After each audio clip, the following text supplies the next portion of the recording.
ज्ञान विविधि चैनल में मैं मंजू शर्मा का उसे स्वागत करती हूँ, अभिनंदन करती हूँ। हम कक्षा 8 का जो अध्ययन है आज हमारा ग्रामीण क्षेत्र प्रशासन चलाना, यानी हम जो इतिहास की जो बुक है, इतिहास की जो हमारी जो पाठ्य पुस्तक है, इसमें हम जो है इतिहास से यानी जो किस प्रकार यहाँ पर ईस्ट इंडिया कंपनी यहाँ पर आई और उसके बाद उन्होंने ग्रामीण क्षेत्र में हो या जो किस प्रकार उन्होंने यहाँ पर अपनी सत्ता स्थापित की, उसके बाद किस प्रकार 1857 स्वतंत्रता संग्राम में हमारे यहाँ की जो आंदोलन है, उसके बाद हमारे देश को जो स्वतंत्रता मिली और यहाँ तक की जो संविधान बना, इस तरह का वर्णन है। तो हमने देखा था दूसरे अध्याय में कि व्यापारी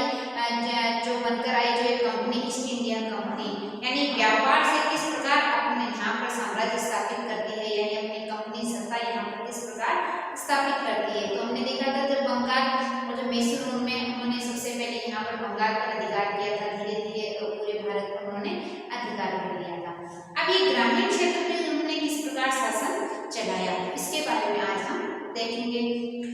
तो उससे पहले हम बात करें तो जैसे बंगाल पर उन्होंने अधिकार प्राप्त कर लिया था 1797 में। हमने देखा था प्लासी का युद्ध हुआ था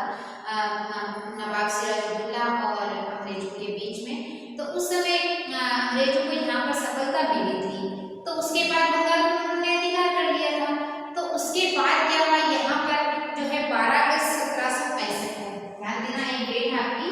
12 अगस्त 1765 को, यानी प्लासी के युद्ध की बात की हम बात कर रहे हैं। तो उस समय जो मुगल बादशाह थे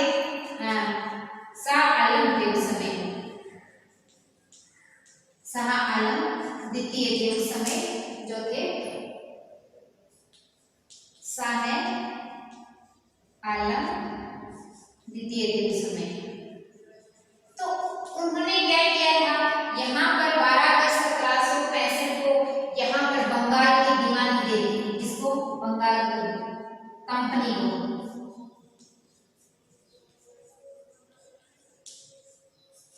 यानी बंगाल को एक हम कह सकते हैं दीवान यहाँ पर नियुक्त कर दिया था। दीवान किसको, अंग्रेजों की जो कंपनी थी east India company, east India company थी, उनको यहाँ पर क्या कर दिया, बंगाल का दीवान यहाँ उन्होंने नियुक्त कर दिया 12 अगस्त 1765 को। ठीक है, तो यहाँ पर जब बंगाल का उन्होंने नियुक्त कर दिया था तो कुछ जैसे आपने जैसे चित्र दे रखा है किताब में, तो उसमें तो क्या है, चित्र दे बड़े जो है विस्तार रूप से दिखाया कि बड़े दरबार में उनको दिया गया था ये उड़ीसा और बंगाल की दीवानी। लेकिन हो सकता है कि उस समय उन्होंने अपने आप को यानी अपने आप को बड़ा दिखाने की कोशिश में यहाँ पर रॉबर्ट क्लाइव ने इस प्रकार का चित्र बनवाया होगा। तो उस समय कौन थे, यहाँ पर रॉबर्ट क्लाइव थे। तो रॉबर्ट क्लाइव को यहाँ पर हम कह सकते हैं कि यहाँ पर उन्होंने जब मान्यता दे दी थी 12 अगस्त 1765 में यहाँ पर। अब उसके बाद दीवानी तौर पर जब उन्होंने जो ये इसको अधिकार मिल गया, तो ये आर्थिक जो क्षेत्र है उस पर भी अधिकार को प्राप्त करना चाहते थे। तो ये चाहते थे कि इस प्रकार हम ये है जो व्यवस्था की जाए हमारे यहाँ पर कि अधिक से अधिक राजस्व यहाँ से प्राप्त हो, आमदनी यहाँ से अच्छी हो, ताकि कंपनी के जो खर्चे हैं वो यहाँ पर चल सके। तो समय के साथ साथ उन्होंने कंपनी को ये समझ में आने लग गया कि हमें अब ज्यादा सावधानी की आवश्यकता है, क्योंकि बाहरी ताकत होने की वजह से उन्हें उन लोगों को भी शांत करना था जो स्थानीय सत्ता में मौजूद थे, यानी स्थानीय सत्ता में आज भी उनके पास सम्मान था और ताकत थी। यानी अब वो क्या करना चाहते थे, ग्रामीण क्षेत्र की ओर बढ़ना चाहते थे। तो इसके लिए ये काम कैसे हो, तो इसी अध्याय में हम इसी के बारे में हम पढ़ेंगे कि किस तरह अंग्रेजों ने ग्रामीण क्षेत्रों को निवेश बनाया, किस तरह यहाँ पर लोगों से ये जो है संसाधन यहाँ पर आए, संसाधन जुटाए अपने, और किस तरह उन्होंने लोगों के अधिकार यहाँ पर जो है वो तय कर दिए गए थे। तो और वनमाफिक जो फसलों की खेती यहाँ पर, वनमाफिक जो खेतों की फसलें जो होती थी उन्होंने अपने हिसाब से किस तरह करवाया था, उसके बारे में हम देखेंगे। तो सबसे पहले बात करते हैं हम कंपनी की आमदनी से, यानी अब बढ़ते हैं हम ग्रामीण क्षेत्र की तरफ से। कंपनी की आमदनी कहाँ से शुरू की उन्होंने, तो कंपनी की आमदनी को हम सबसे पहले हम देखते हैं कि बंगाल से उनकी शुरू हुई थी, क्योंकि यहाँ पर सबसे पहले उन्होंने बंगाल को दीवान तो कंपनी बन गई थी 1765 में, ठीक है, लेकिन फिर भी वह अपने आप को क्या मानती थी, अभी भी एक व्यापारिक संस्था ही मानती थी, क्योंकि उस समय सिर्फ एक बंगाल के ही वो दीवान बने थे, उड़ीसा भी साथ में थे। तो बंगाल के जब ये यहाँ पर दीवान बने थे तो उनको यहाँ पर खुद को यहाँ पर साबित करना था, यानी और अधिक अपने जो है वो राजस्व वसूल करके उन्हें अपनी आय में जो वृद्धि करनी थी। तो वो किस प्रकार करें, तो उनकी यही कोशिश रहती थी कि हम ज़्यादा से ज़्यादा यहाँ से राजस्व जो है वसूल करें और कम से कम कीमत पर यहाँ से सस्ते बढ़िया जो है सूती और रेशमी कपड़े यहाँ से खरीद कर ले जाएं, क्योंकि यहाँ से हम सबसे ज़्यादा देखते हैं यहाँ की जो अर्थव्यवस्था थी, यहाँ जो सूती कपड़ों की सबसे ज़्यादा मांग थी। यूरोपीय बाजारों में भी यहाँ भारत में जो बने कपड़े उनकी सबसे ज़्यादा मांग थी। तो यहाँ पर क्या होता था, पहले जो ब्रिटेन जब यहाँ पर ईस्ट इंडिया कंपनी यहाँ पर आई थी उस समय तो जो यहाँ से सोना और चांदी जो कंपनी साथ में लेकर आई थी, यानी पहले सोना और चांदी दिया जाता था, उसके बदले जो है भारतीय सूती कपड़े जो रेशम के कपड़े यहाँ से वो खरीद कर ले जाते थे। लेकिन यहाँ पर उन्होंने क्या किया था, जब बंगाल में उन्होंने अधिकार कर लिया था तो उस समय उन्होंने बंगाल से इतने राजस्व उन्होंने प्राप्त होने लग गया कि वे बंगाल से जो प्राप्त राजस्व था, यानी जो लगान जो वसूल कर रहे थे, उनसे ही अपने जो है वो सामान यहाँ से खरीदने लग गए थे। क्योंकि 1865 तक तो ये स्थिति चल रही थी क्योंकि वो यहाँ से सोना और चांदी देकर फिर यहाँ जो है अपनी जो जरूरत की चीजें खरीदते थे। यानी हम 1865 तक की बात करें तो 1865 से पहले तक तो क्या करते, जो सोना चांदी आता था सामान खरीदने के लिए तो ब्रिटेन से ही आता था, यानी ब्रिटेन से ही सोना चांदी यहाँ आता था। फिर लोग यहाँ जो अंग्रेज थे वो या ईस्ट इंडिया कंपनी थी वो यहाँ पर क्या करती थी, अपने यहाँ पर जो सूती वस्त्र है, जो जिनकी मांग थी कपड़े हैं उनकी वो यहाँ से खरीदती थी। लेकिन 1865 के बाद उन्होंने क्या किया, यहाँ पर जब बंगाल को पर पूरी तरह से उन्होंने यानी आर्थिक जो है आर्थिक स्थिति पर पूरी तरह उन्होंने स्थिति पर कंट्रोल कर लिया, तो उन्होंने यहाँ पर क्या किया था, सबसे पहले यहाँ की अर्थव्यवस्था पर ही अधिकार किया। तो यहाँ जल्दी ही ये जाहिर हो गया कि बंगाल की अर्थव्यवस्था गैर संकट में आ गई। अब जब पूरी तरह से अंग्रेजों ने इसको चौपट कर दिया तो इसकी अर्थव्यवस्था संकट में आ गई। जो किसान थे वो लगान ज़्यादा वसूल करने लगे, किसानों से अंग्रेजों ने जो राजस्व वो अधिक कर दिया, तो वो अपनी खेती छोड़कर जा चुके थे। कारीगर यहाँ पर थे तो अंग्रेजों ने क्या किया, ईस्ट इंडिया कंपनी कम दामों पर उनसे वो जो है चीजें खरीदती थी और दुगने दामों पर है यहाँ पर जो माल बेचती थी, जिसके कारण यहाँ पर कारीगर भी इतने जो है मजबूर हो गए, अपने जो काम धंधे छोड़कर यहाँ से जाने लगे, उनका उत्पादन है वो गिरने लग गया था। और इसी बीच में जो सबसे जो हम अहम बात करें तो इसी बीच में 1770 की यदि हम बात करें तो 1770 में बंगाल में अकाल पड़ा। अब एक स्थिति और आ गई कि एक तो पहले से ही अंग्रेजों ने यहाँ पर 1757 की बात करें, 57 के बाद ही यहाँ पर उन्होंने अर्थव्यवस्था चौपट करना शुरू कर दिया था बंगाल की। तो धीरे धीरे उन्होंने इतनी अर्थव्यवस्था चौपट कर दिया था यहाँ पर कि हम देखते हैं यहाँ जो बांग्लादेश जिसकी राजधानी आज ढाका है, वहाँ जो पहले किसका हिस्सा थे, भारत का ही हिस्सा थे उस समय तत्कालीन में। जब हम भारत की बात करें, जब अंग्रेज यहाँ पर आए थे तो ढाका में जो मलमल की जो साड़ी बनती थी, कहते हैं उसको अंगूठी में से ही निकालती, इतनी महीन होती थी वो कि इतने जो उसको अंगूठी में से निकाल सकते थे। तो इस प्रकार इतना जो है जो धंधे यहाँ पर उद्योग धंधे कायम थे यहाँ पर, तो उन धंधों को यहाँ पर अंग्रेजों ने पूरी तरह से यहाँ की अर्थव्यवस्था को ही चौपट कर दिया। यहाँ पर जो सस्ते माल हैं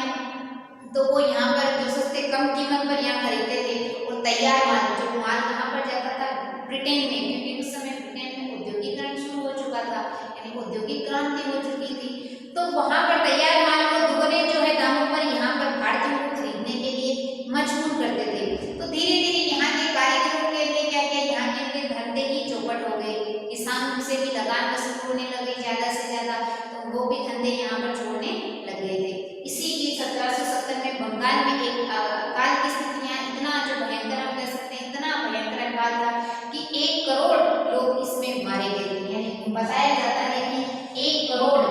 आप अंदाजा लगा सकते हो कितने व्यक्ति यहाँ पर जो है बंगाल में मारे गए, क्योंकि उन्होंने सिर्फ अपनी अर्थव्यवस्था पर ही ध्यान दिया था। उसने जो बंगाल पे जो उस समय अकाल पड़ा था उस स्थिति पर अंग्रेज सरकार द्वारा कोई भी ध्यान नहीं दिया गया, जिसके कारण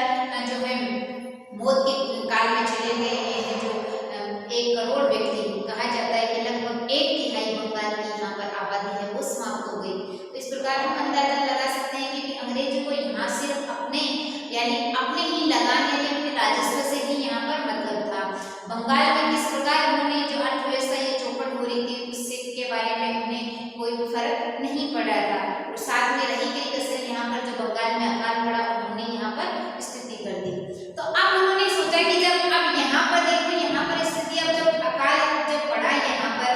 तो यहाँ अर्थव्यवस्था, लोगों ने यहाँ पर अपने काम धंधे छोड़ दिए। तो स्थिति ऐसी हो गई कि अब अंग्रेज भी अपने सोचने के लिए मजबूर हो गए कि अब क्या किया जाए ऐसा कि यहाँ पर हमारे भी राजस्व हमको मिलता रहे, क्योंकि अर्थव्यवस्था पूरी तरह से चौपट हो चुकी थी, लोग यहाँ पर काम धंधे छोड़ चुके थे।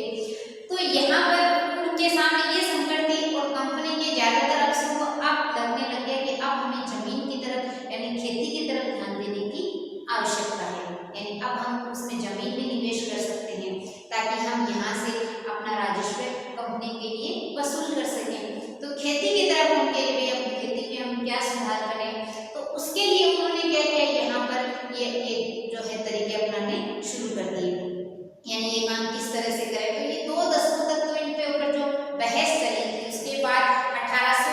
बात करें तो 1793 में स्थायी बंदोबस्त ये लागू कर दिया गया।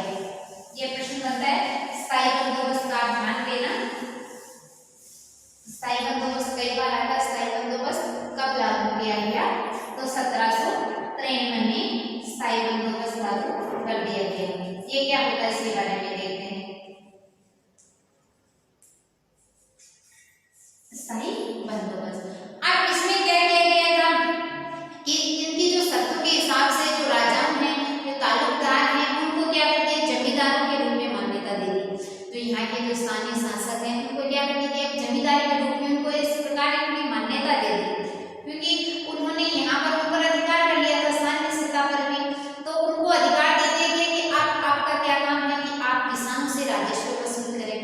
और ये राजस्व कंपनी को दिया जाए, यानी आप पहले क्या कर दिया जाए, जमीन से जो किसान है, किसानों से आप लगान वसूल कर दिए जाए और जो आपको जो राजस्व जो प्राप्त हो वो क्या कर दिया जाए, आप कंपनी को दिया जाए। लेकिन यहाँ पर सबसे आप अहम ध्यान देना कि यहाँ पर कंपनी ने क्या किया, एक स्थायी राजस्व यहाँ पर लागू कर दिया। ध्यान देना, इस चीज का नाम क्या है, स्थायी बंदोबस्त, क्योंकि उन्होंने एक स्थायी राजस्व लागू कर दिया। स्थायी राजस्व की यदि हम बात करें तो स्थायी राजस्व का अर्थ है कि उन्होंने एक कीमत तय कर दी कि आपको नियमित रूप से कंपनी को इतना राजस्व देना है। तो यहाँ पर कंपनी ने इतना राजस्व तो तय कर दिया कि तो उनको ये आश्वासन था कि अब हमें क्या होगा, जमींदारों से जो है किसानों से ये हमें लगान है, राजस्व ये मिलता रहेगा। तो इन्होंने एक नियमित यानी एक जो राजस्व था वो फिक्स कर दिया कि भाई हमें इतना नियमित रूप से मिलना चाहिए। तो ये भी इधर अंग्रेज अफसर भी इस तरह से ये आश्वस्त हो गए कि अब हमें दिक्कत नहीं आएगी, हमारी कंपनी को भी कोई दिक्कत नहीं आएगी क्योंकि उनको यहाँ राजस्व मिलता रहेगा। लेकिन यहाँ पर स्थिति क्या हो गई कि यहाँ पर जमींदार क्या कर रहे थे, राजस्व इतना अधिक उन्होंने लगा दिया था कि जमींदार उनके न तो खेती में कोई सुधार कर पा रहे थे और न ही किसान उनको इतना लगान दे पा रहे थे। तो जिसके कारण क्या हो रहे थे, तो एक तरफ तो अंग्रेजों ने क्या किया, फिर जो जमींदार जो लगान नहीं चुका पा रहे थे तो उनको जमींदारी से बेदखल कर रहे थे। तो यहाँ पर जमींदार जो वर्ग है वो अंग्रेजों से असंतुष्ट होने लग गया, क्योंकि लगान उन्होंने एक तो इतना लगा दिया कि वो नहीं कर पा रहे थे।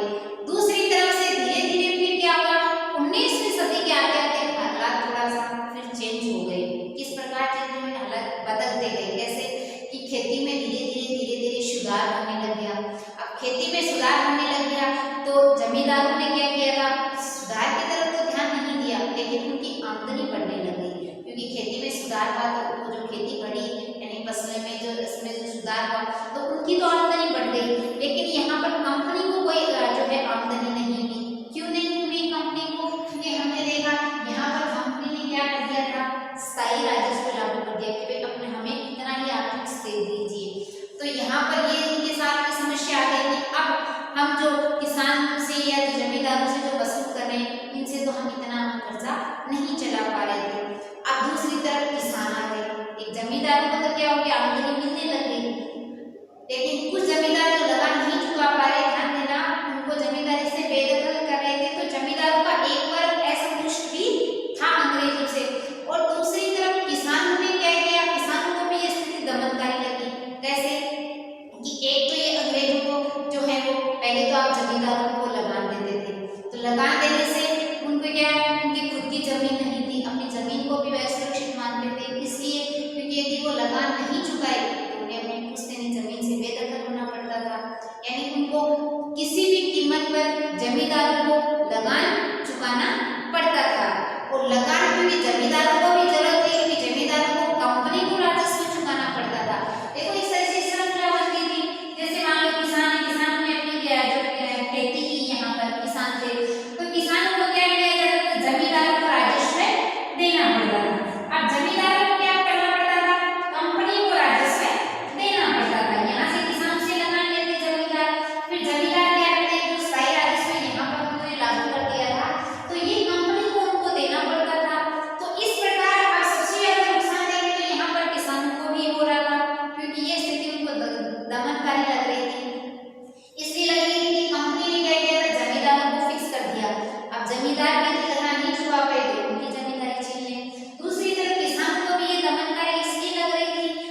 एक नई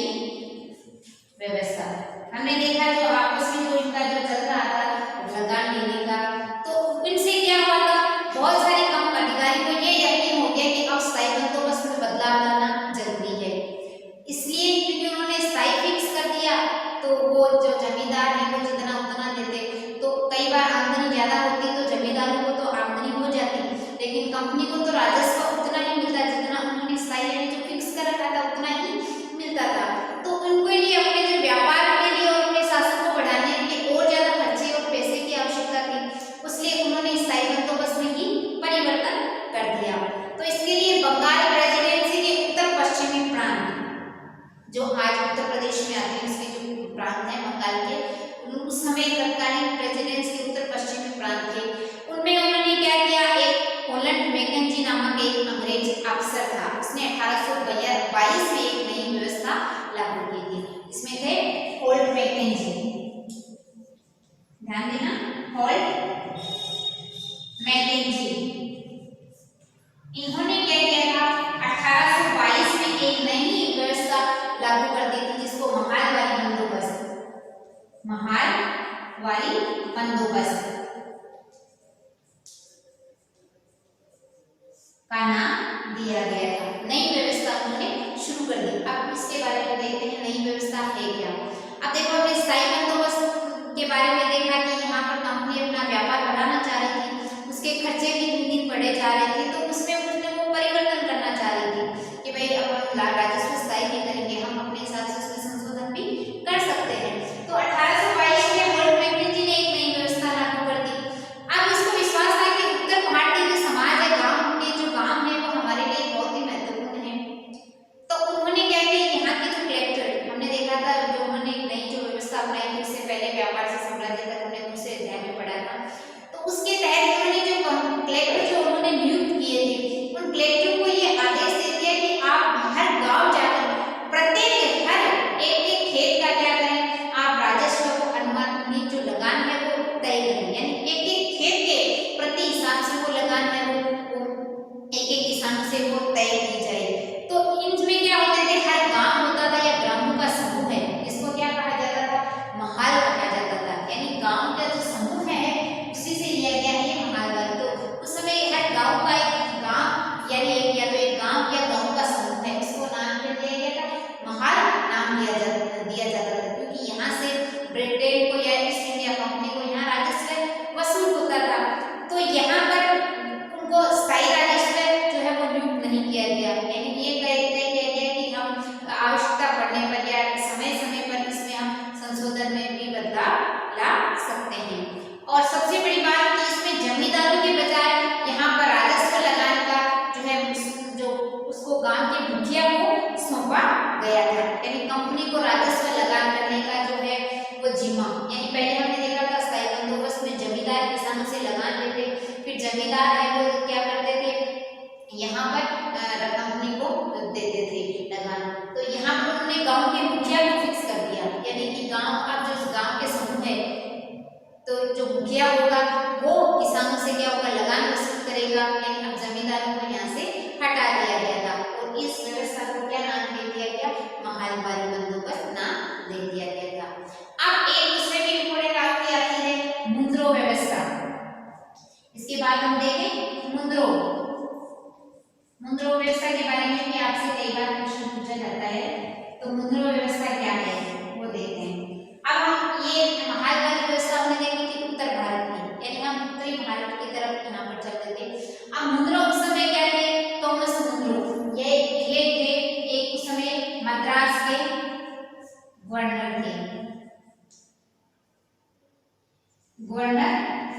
उस समय मद्रास के गवर्नर थे, थॉमस मुद्रो थे उस समय। तो उन्होंने क्या किया था, यहाँ पर उन्होंने ब्रिटिश नियंत्रण वाले जो क्षेत्र हैं, जो दक्षिण जो भारत के जो क्षेत्र हैं, जो दक्षिण राज्य था हमारा भारत का, तो यहाँ के जो उन्होंने यहाँ पर तय किया था। इससे पहले हमने जो दूसरा अध्याय में देखा था टीपू सुल्तान को जब उन्होंने अंग्रेज कंपनी ने हराया था, तो टीपू सुल्तान के साथ युद्ध में जो विजित क्षेत्र हैं, तो सबसे पहले जो यहाँ के शासक थे अलेक्जेंडर जो रीड, यानी अलेक्जेंडर जो रीड है, उन्होंने क्या किया था, यहाँ पर ये व्यवस्था अपनाई थी, रेयत वाली व्यवस्था, जिसको नाम क्या दिया गया था, रेयत वाली व्यवस्था, यानी इसको हम कह सकते हैं रेयतवार या रेयत वाली, दोनों एक ही नाम है, किसानों से लिया गया। रेत यहाँ पर किसानों को कहा गया। तो यहाँ पर जो नई व्यवस्था जो उन्होंने शुरू की थी रीड ने, तो मुंद्रो ने क्या किया था, टॉमस मुंद्रो जब 1819 से लेकर 26 तक मद्रास के गवर्नर थे उस समय, तो उन्होंने दक्षिण भारत में ये नीति उन्होंने अपना ली यहाँ पर कि धीरे धीरे यहाँ पर, क्योंकि उन्हें पता था कि दक्षिण भारत के जो जमींदार थे वो परंपरागत नहीं थे, यानी वो किसान थे जो परंपरा से यानी पुश्तैनी से ही अपनी क्या है खेती को करते आ रहे थे, यानी जो शुरू से जो जमींदार हम देख रहे हैं कि वे शुरू से वो जमींदार नहीं थे, क्योंकि शुरू से उनकी खुद की अपनी जो निजी खेती थी उन पर वो क्या करते थे, यहाँ पर वो अपनी जो है जो